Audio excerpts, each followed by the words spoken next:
Notimundo a la carta. Información oportuna al instante mientras realiza sus actividades al mediodía.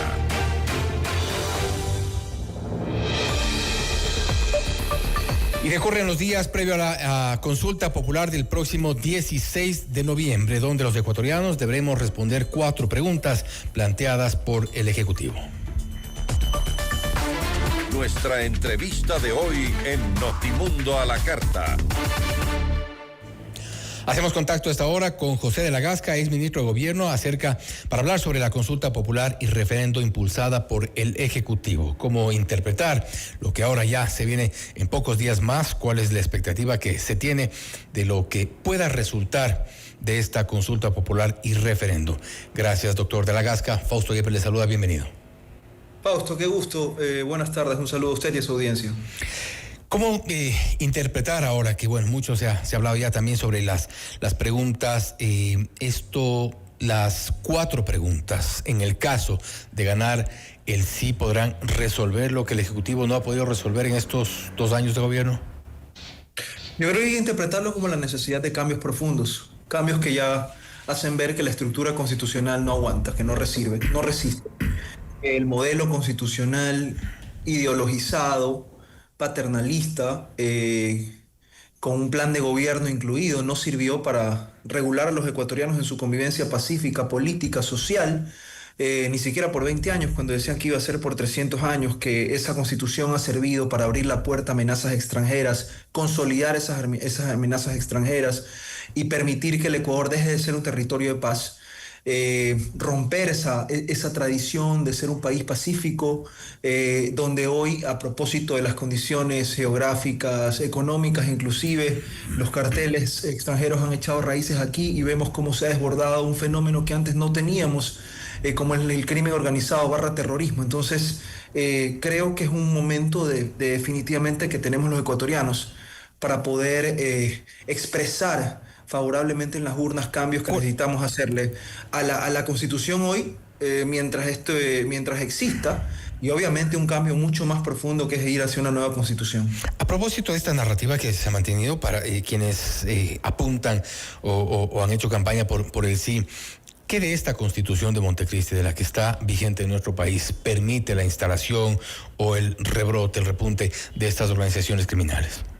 Todo, porque la Constitución está al revés. Porque, vea usted, con un condado como el artículo 5 de la Constitución que impide la cooperación internacional en un modo un poco más intenso, un poco más realista, un poco más acorde a los tiempos, se eliminó la base de Manta, se impidió que puedan haber este tipo de tratativas y este tipo de conversaciones para reforzar nuestras fronteras. Eso por ponerle un ejemplo. Luego, en el sistema judicial, cómo el hipergarantismo generó el clima perfecto para que prime la impunidad y prime la corrupción en el sistema judicial, so pena de cumplir la Constitución y las garantías jurisdiccionales. Vimos cómo a través del abuso de las garantías jurisdiccionales que están en la Constitución, el habeas corpus, la acción de protección, poco a poco para evitar ese abuso generándose a llegar a extremos en los que se soltaban a tenebrosos pillos a través de todo lo que hoy conocemos de los casos purga, plaga, metástasis y todo eso, ¿no? Pero ya para evitar precisamente ese abuso de las garantías jurisdiccionales, ya se crearon las nuevas unidades. El Consejo de la Judicatura ha trabajado un poco tarde o bastante tarde. Pero la calentura no está en las sábanas, Fausto. Esto es mucho más allá porque es el diseño del Estado.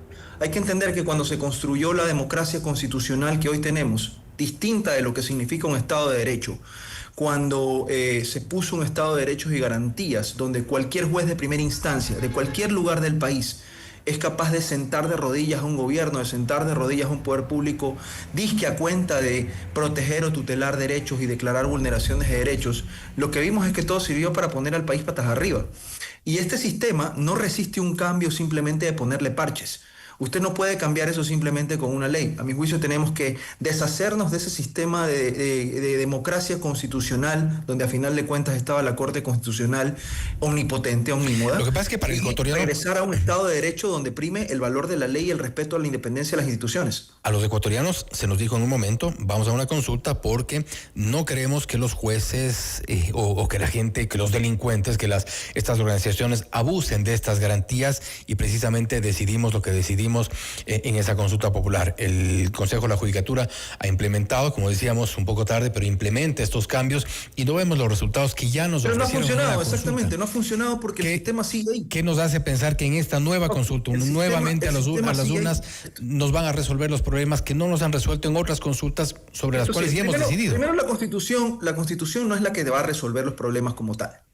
Debemos de ser bastante responsables en decirlo, que los problemas los resolvemos nosotros, los resolvemos los ecuatorianos, que para eso está la clase política elegida, para gobernar, para rendir cuentas al país y resolver y buscar las soluciones a los problemas que nos aquejan, a las graves crisis. Pero ciertamente un modelo constitucional ayuda a construir soluciones o ayuda a empeorarlas.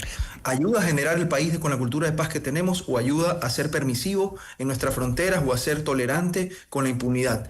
Entonces, si nosotros decimos que este sistema de garantías de derechos, donde se llega a los extremos, donde agarran a un alcalde, el alcalde Pujilí, lo meten preso y al momento en que lo meten preso él dice que es mujer y lo llevan a una cárcel de mujeres y todas las autoridades hacen en ese sentido y decretan o declaran el derecho en ese sentido y el señor está cumpliendo cárcel o una medida preventiva en una cárcel como esa de mujeres, nos dan cuenta de que el sistema está trastocado, de que el sistema está, como yo he dicho, al revés.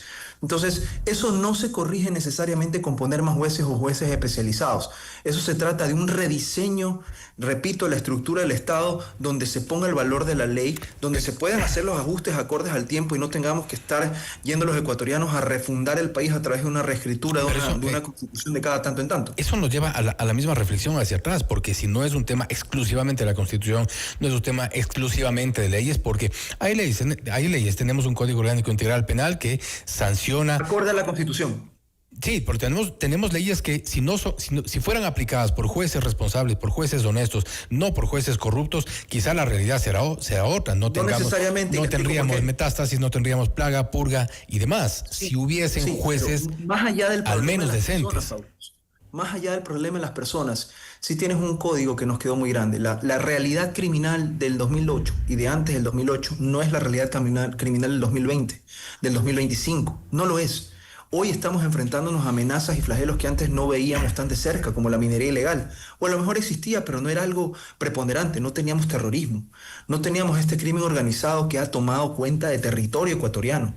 Y eso lo ha ido permitiendo ese clima que se creó, repito, de impunidad, que nace en esa constitución hipergarantista de derechos, donde eso creo que nos quedó grande y donde no hay un antídoto en la ley para poder nosotros refrenar.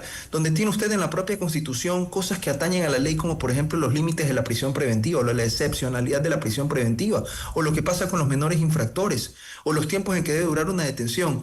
Esas rigideces constitucionales nos quedaron grandes, Fausto, nos quedaron grandes e hicieron que el sistema se vaya pervirtiendo desde ahí y se vayan construyendo todas estas leyes que muchos catalogan de prodelincuenciales en función a un hipergarantismo que nos vino exportado, que se trató de algún modo de instalar aquí en el país y que no cuajó porque no es para la realidad que tenemos. Y usted ha hablado de minería ilegal, el combate a la minería ilegal. En su momento se hizo el que se llamó el mega operativo en el sector de Buenos Aires, en la provincia de Imbabura. Ahí hubo ciertos resultados en principio, pero sin voluntad política de ahí en adelante eso no iba a prosperar. Recién se hizo otro operativo similar, un operativo importante precisamente en esta zona. Hemos dado lectura también a lo que ocurrió en la provincia de Soay por estos días.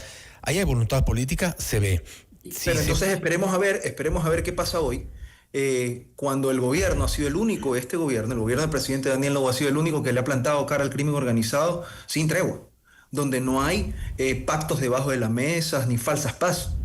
O sea, aquí existe la voluntad de un gobierno de hacerle frente a todo lo que significa una amenaza contra el Ecuador, desde quienes atentan y financian el terrorismo, de quienes usan el sistema financiero, de quienes controlan el sistema financiero y los jueces, y de quienes están detrás financiando y propugnando y haciendo, posible que el crimen organizado tenga tentáculos tan grandes y fuentes de financiamiento infinitas. Entonces hoy ¿dónde queda la UAFE? El gobierno reacciona con dureza Vamos a ver también qué pasa con la justicia, pues no vaya a ser que de repente los cogen, los guardan y al cabo de 3 meses están otra vez fuera, pues. Esas son las puertas giratorias de ese sistema que está podrido. ¿Dónde queda la institucionalidad que sí la tenemos? La UAF, el Servicio de Rentas Internas, Super de Compañías, Super de Bancos. Hay que seguir ¿En dónde están? ¿Qué están haciendo? Que no encuentran estas economías, cómo se mueven, yo creo que sí están florecen. Yo creo que sí están haciendo, pero ahí está cuando tenemos leyes de inteligencia, cuando se quiso hacer la ley antipillos, vea cómo el establishment, vea cómo el propio ordenamiento jurídico no permitía.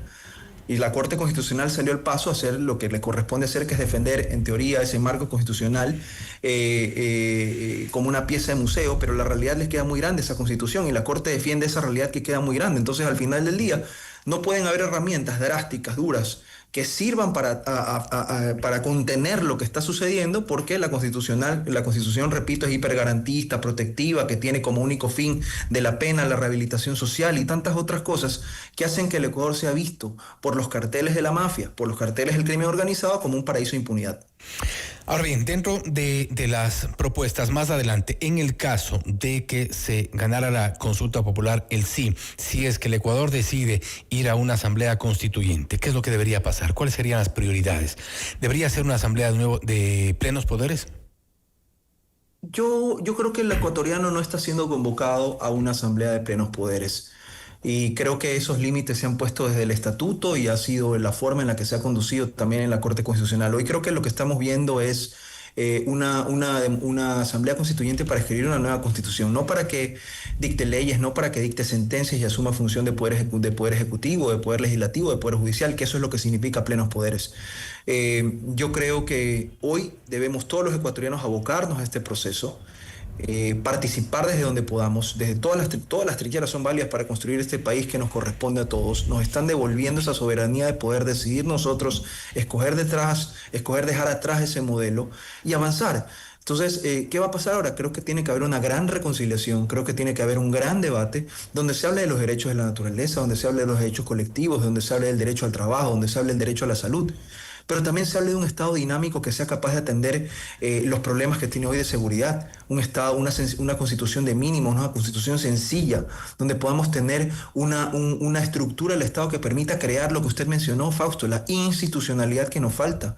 Entonces, ya hemos visto cosas que han fracasado, creo que tenemos que explorar nuevamente cosas que quizás antes no estaban lo suficientemente maduras. Me refiero, por ejemplo, a un sistema de escoger a las autoridades de control a través de consensos, de nominaciones, y no necesariamente esto de la meritocracia, que tampoco resultó ser la panacea que nos vendieron. Ahí tenemos casos y ejemplos patéticos como el del Mr. Perfect, que resultó ser el contralor que está preso en los Estados Unidos, y así tantos casos, jueces que han llegado a la Corte Nacional y han sido narcojueces. Y entonces, yo creo que este es un gran momento para repensarlo todo. Eso lo decíamos el otro día también en una carta donde algunos pensadores a nivel nacional se pudieron expresar en puntos de convergencia respecto de lo que pensamos que debe ser una nueva constitución y una idea principal que habla de que la constitución la debemos escribir todos, no los políticos. Usted habla de una reconciliación, pero estamos en un ambiente de polarización del cual no hemos salido durante varios años, lamentablemente, y eso se ve en el día a día, se ve en la opinión pública, se ve en todo lo que genera información en redes sociales. ¿Cómo llegar a esta reconciliación cuando estamos hablando de un tema eminentemente político? Nos vamos a una consulta popular, estamos discutiendo o debatiendo sobre una consulta y los problemas de inseguridad, de desempleo, falta de medicinas, insumos en los hospitales no han parado, no han sido solucionados, no hay tampoco una luz que nos permita ver más adelante. No, yo creo que sí hay una luz. Los problemas son muchos, los desafíos son enormes y la voluntad para resolverlos tiene que ser mucho más grande que eso. Creo que debemos empezar con una alta dosis, Fausto, de optimismo, de altruismo, de poner al país por delante. Si podemos poner al país por delante, podemos conversar en cualquier mesa de diálogo, de poniendo los intereses personales y poniendo los intereses del país por encima. Ya es hora. Por eso es que digo que esta constitución debemos construirla a los ciudadanos. ¿Qué elementos tienen los ecuatorianos? Todos los ciudadanos. Si ponemos solo a los políticos va a pasar lo que usted dice seguramente. Pero si la escribimos todos los ciudadanos y nos sentamos pensando en una visión plural, reconociendo las diferencias, pero pudiendo entender que el Ecuador lo integramos todos, los más de 18 millones de habitantes, entonces creo que debemos poder encontrar un consenso, porque la constituyente no debe ser un espacio para un Battle Royale, pues.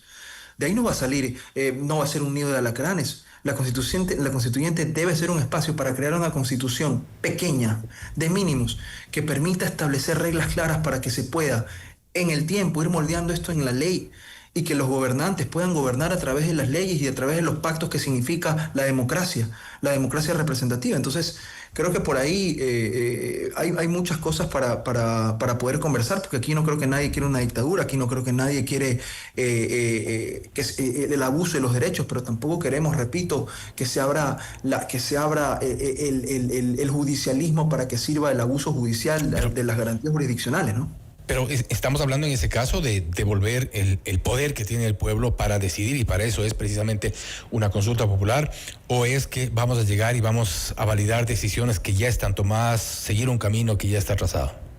No, yo creo que tenemos que empezar los ciudadanos y construirlo todo esto desde una gran mesa de diálogo. Yo no creo que aquí debe de venir, como pasó en el 2008, una receta debajo del brazo y ya está listo el proyecto, simplemente levanten la mano. Eso es tomarle el pelo al país. Hay muchos sectores que temen que ocurra eso. Yo lo veo todo lo contrario. Si usted lee las reglas del estatuto, usted va a poder entender que lo que se busca es el consenso. Que la forma como se ha diseñado desde la visión de quien propone, que es el presidente de la República, porque no nos olvidemos que en 12 ocasiones el poder ciudadano, la ciudadanía activa, intentó ir hacia una asamblea constituyente y la Corte Constitucional dijo que no, le cerró la puerta en la cara. Ha sido el Ejecutivo el que ha tomado la decisión política de llevarnos a los ecuatorianos a tomar la decisión de reescribir una nueva constitución. Eso es lo que tenemos enfrente el 16 de noviembre. Entonces, ¿qué es lo que yo veo? Que tenemos primero un proceso donde vamos a tomar esa primera decisión, luego escoger quiénes van a ser los representantes, y aquí sí creo que debe elevar la clase política y la ciudadanía, involucrarse para que vayan las personas que quieren el país, que quieren sacar el país adelante, que tienen mucho que poner, mucho que aportar, y luego finalmente el proceso de referéndum, una vez que esto debería prosperar, porque inclusive si es que eso no funciona, si es que se abusa en la Asamblea Constituyente del poder, del pleno poder que significa ir a una constituyente para escribir una constitución, pues pasará la factura a los ecuatorianos y nadie quiere ver al Ecuador fracasar. Ya de eso hemos visto bastante y creo que la realidad nos está golpeando en la cara. Y hemos planteado el primer escenario que es en caso de ganar el sí, en caso de ganar el no. Asumiría la responsabilidad el gobierno también, y el reto que supondría desmontar esa narrativa de los cambios y trabajar con lo que tiene. Definitivamente, esa es la democracia. Yo creo que aquí nadie tiene una receta ganada, nadie tiene un resultado ganado. El pueblo sabe escoger, el pueblo toma una decisión y la sabremos el día 16 de noviembre por la noche, una vez que se acaben los comicios, sabremos qué decisión se ha tomado. Yo creo que todos queremos ver el país mejorar, yo creo que todos estamos conscientes de las necesidades estructurales que tenemos de cambiar una constitución que nos permita mejorar nuestras realidades. Y si es que esto no ocurre porque esto sirve como una suerte de termómetro para el gobierno y de repente la narrativa cambia, de repente la gente, a propósito del ambiente polarizado, de las recientes protestas, pues toma una decisión adversa a este profundo cambio, tendremos que aceptarlo en democracia y tenemos que volver a trabajar y repensar qué es lo que se puede hacer desde el poder constituido. Pero yo creo que ya las oportunidades del poder constituido se expiraron cuando sacas tres leyes económicas urgentes para mejorar la situación económica y de seguridad del país, y finalmente la Constitución choca con ellas. Entonces, yo creo que hay que tomárselo eso con mucha seriedad, y por eso siempre invito a los ecuatorianos a que tomemos esa decisión nosotros. Pero quizá el camino será entonces, en ese escenario, aprobar las leyes como corresponde en la Asamblea Nacional, respetando la unidad de materia, respetándolo y sabiendo qué es lo que va a pasar en una Corte Constitucional que está precisamente revisando la constitucionalidad de lo aprobado. Yo no creo que hay cortes perfectas, y yo creo que la Corte también tiene sus tiempos políticos. Si usted revisa en menos de 24 horas, en menos de 8 horas, la Corte tomó la decisión de suspender el decreto ejecutivo en el presidente convocaba en primer momento a la Asamblea Constituyente, y así tenemos otras como cuando suspendió algunas de esas leyes económicas urgentes, cosas que no hacen en los otros casos. La Corte actuando dentro de sus competencias que le da esta Constitución, macro competencias. Pero acto seguido el gobierno reparó lo que se suponía era un error y consiguió. Yo no creo que esas leyes eran inconstitucionales. La Corte lo ha dicho. Yo no me voy a poner en el plano de irme en contra de lo que ya ha dicho la Corte de cierre. Respeto la decisión jurisdiccional por más que no la comparta. Creo que el trabajo que se hizo reflejaba una realidad de fondo que los ecuatorianos quieren ver cambiar. Sin embargo, a veces se preponderan las formas sobre el fondo y se prepondera, repito, una Constitución que se cuida como que si fuese una pieza de museo, en lugar de ver la cantidad de personas que sufren y padecen de esas realidades constitucionales que tenemos en las calles y los altos niveles de inseguridad, donde el Estado de Derecho no funciona y donde debemos ir y recurrir a los diversos estados de excepción. Inclusive usted creo que acaba de mencionar la renovación o la nueva expedición de 5 estados de excepción nuevos, un estado de excepción para 5 provincias. Entonces, usted ve que si es que el gobierno, para hacerle frente al conflicto armado interno, que es una realidad, que estamos en guerra internamente, necesita ir a los estados de excepción, es que algo no está funcionando con el estado. O para bajarle el termómetro un poco a la campaña. No, yo no creo que eso tiene que ver con campaña, Fausto.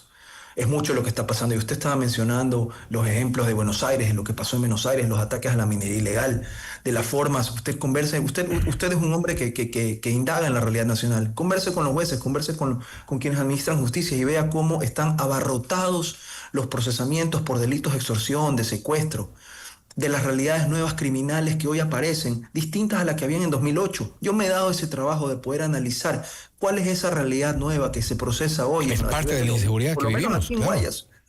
Y de verdad es clamoroso ver esto de cómo ha cambiado los delitos, cómo han proliferado, se han apagado ciertos delitos o se han estancado ciertos delitos y se han multiplicado otros en función a esta criminalidad que tenemos hoy, que repito, no era nuestra, que se ha venido a echar raíces aquí lamentablemente. Es parte de lo que sufrimos los ecuatorianos día a día. Con esto cierro, doctor de la Gasca. En el evento y en este supuesto escenario de que gane el sí, usted suena su nombre como para encabezar listas de asambleístas. Primero sonaba para fiscal, ahora posiblemente para una asamblea constituyente. Cuéntenos la verdad. Suena para todo. No, ya veremos. Yo hoy estoy... Pero le han propuesto. Yo hoy estoy muy optimista, no, ni siquiera estoy pensando en eso, yo estoy muy optimista, estoy empujando un proyecto en el que creo, lo dije cuando fui ministro de gobierno, fue uno de los primeros anuncios que hicimos una vez ganada la segunda vuelta. Siempre dije que tenía corazón constituyente, pero que el momento político teníamos que ver cuándo era el oportuno para poder emprender ese botón máximo de reconstituir una constitución. Y hoy creo que las condiciones están ahí. Si ya más adelante veremos, yo estoy convencido que va a ganar el sí, si más adelante se da la oportunidad de participar, ¿por qué no? Siempre creo que los ecuatorianos tenemos que servir y dar un pie hacia adelante para poder transformar estas realidades. Y yo creo que esto nos compete a todos, yo no me excluyo de eso. Debo entender que la propuesta sí está por ahí. Vamos a ver, porque el sistema... Hola. Perdón, es que entró una llamada y cortó, perdónenme. Creo que me dijo que sí y puso en silencio. No, vamos a ver. No, entró una llamada. Vamos a ver qué pasa. No me gusta anticiparme. El modelo de participación es bastante cerrado porque obliga a los partidos políticos. Yo no he estado nunca involucrado directamente en una política partidista. He servido a mi país cuando se me ha invitado a participar. Pero este proceso de verdad que me llena de entusiasmo, así que vamos a ver. Espera entonces el momento político de alguna forma para regresar a la vida pública. Vamos a ver, hay que ser optimistas. Nunca le oigo los desafíos y el Ecuador conoce que yo tomo las decisiones y ejerzo los cargos con responsabilidad y con muchísima pasión. Doctor de la Gasca, nuevamente gracias por su tiempo, gracias por haber estado con nosotros. Gracias a usted. Hemos estado con José de la Gasca, exministro de Gobierno, hablando sobre la consulta popular y referendo impulsada por el Ejecutivo. Esto es Notimundo a la Carta, siempre bien informados. Notimundo.